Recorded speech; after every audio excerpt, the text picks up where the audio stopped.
Bienvenue d'ici, juste devant moi. J'ai ici le DJI Osmo Mobile 8P et je vais procéder au déballage, jeter un rapide coup d'œil à ce stabilisateur et vous donner mes premières impressions.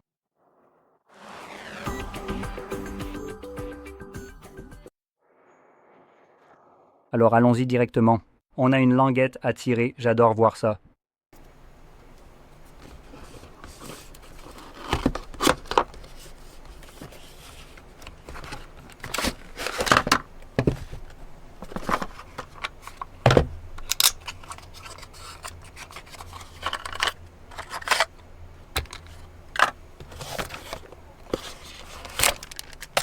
Voilà, on a de la paperasse, mais tu sais quoi, je ne vais même pas m'en occuper, passons à la suite.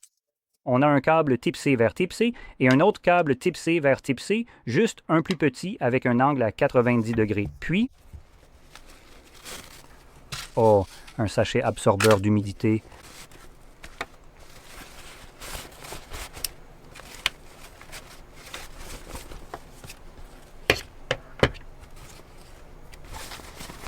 D'accord, il n'y a rien d'autre là-dedans. Donc, on a la pochette et voici le stabilisateur. Hop. Maintenant, je vais vérifier une chose très importante tout de suite. Allume-le.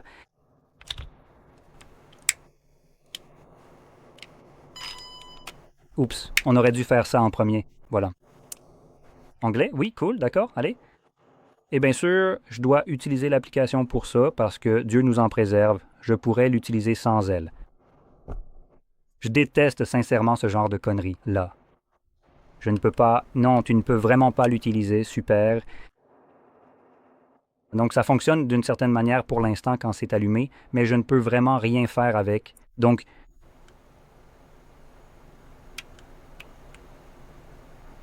vous pouvez voir qu'il ne se passe vraiment rien, haut, bas, littéralement rien. Mais en ce moment, il se stabilise. Dans une certaine mesure, tu n'as juste aucun contrôle dessus.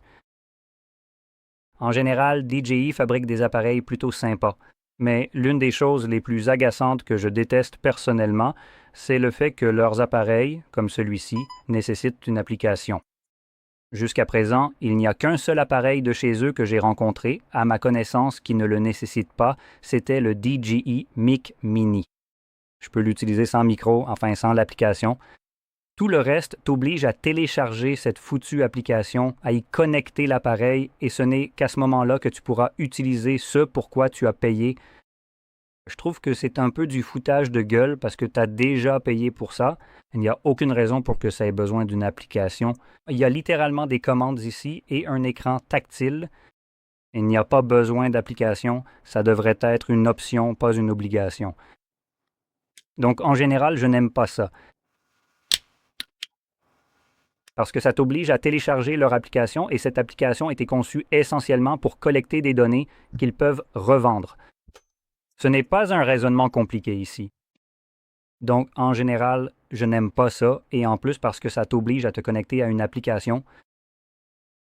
Et là, tu ne peux même pas l'utiliser directement en sortant de la boîte. Beaucoup d'appareils DJI en particulier, comme la Go, les caméras d'action, eux peuvent être utilisés. Combien de fois déjà? 5 fois sans application, ce qui prouve en fait dès la sortie de la boîte qu'ils peuvent être utilisés sans application. Mais la société a décidé de vous dire allez-y vous-même et utilisez notre application ou sinon vous ne pourrez pas du tout utiliser ceci ici. Ça ne vous laisse pas l'utiliser du tout sans ça, mais on voit clairement que sans application, ça reste stabilisé, donc en réalité il n'y en a pas besoin.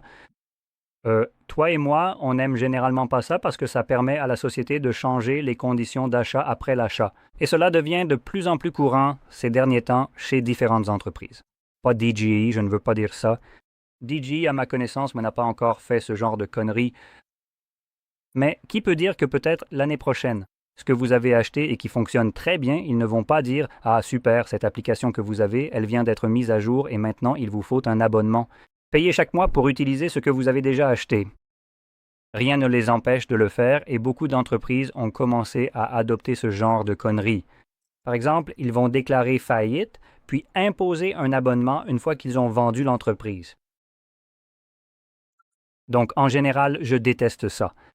Et le fait que vous ayez cette exigence leur permet en gros de vous l'imposer après que vous ayez acheté le produit, ce que je n'aime pas du tout.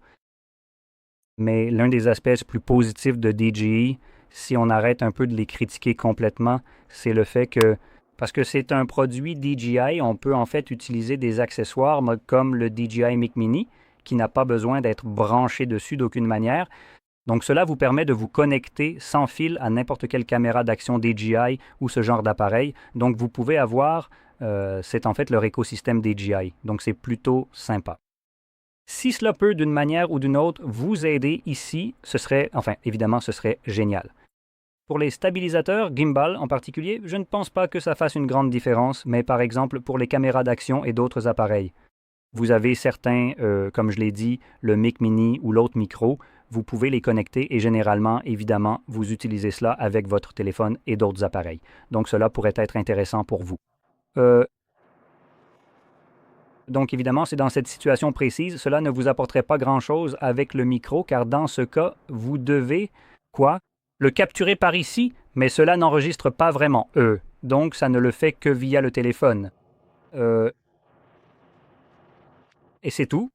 Cependant, je suppose que si vous êtes obligé d'utiliser leur application, il pourrait éventuellement y avoir une connexion d'une manière ou d'une autre. Je n'en suis pas forcément certain, mais c'est quelque chose que je voulais souligner car c'est plutôt sympa. À part ça, c'est un gimbal qui se contente de stabiliser les choses. Il n'y a pas grand-chose d'autre pour être honnête. Et une fonctionnalité sympa, c'est que vous pouvez détacher l'écran juste ici et vous pouvez le poser sur un trépied. Ou alors, vous pouvez tout simplement en fixer un ici, sur le pas de vis, juste là.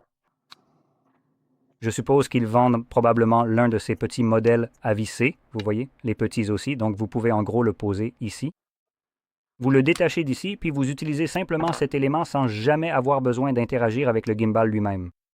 Donc ce serait parfait pour, vous savez, le poser, mettre votre téléphone ici, vous éloigner et ensuite le contrôler avec ceci à distance. Voilà, en tout cas, c'est à peu près tout. Donc si vous avez trouvé cela très utile, n'oubliez pas de liker, de vous abonner et merci d'avoir regardé.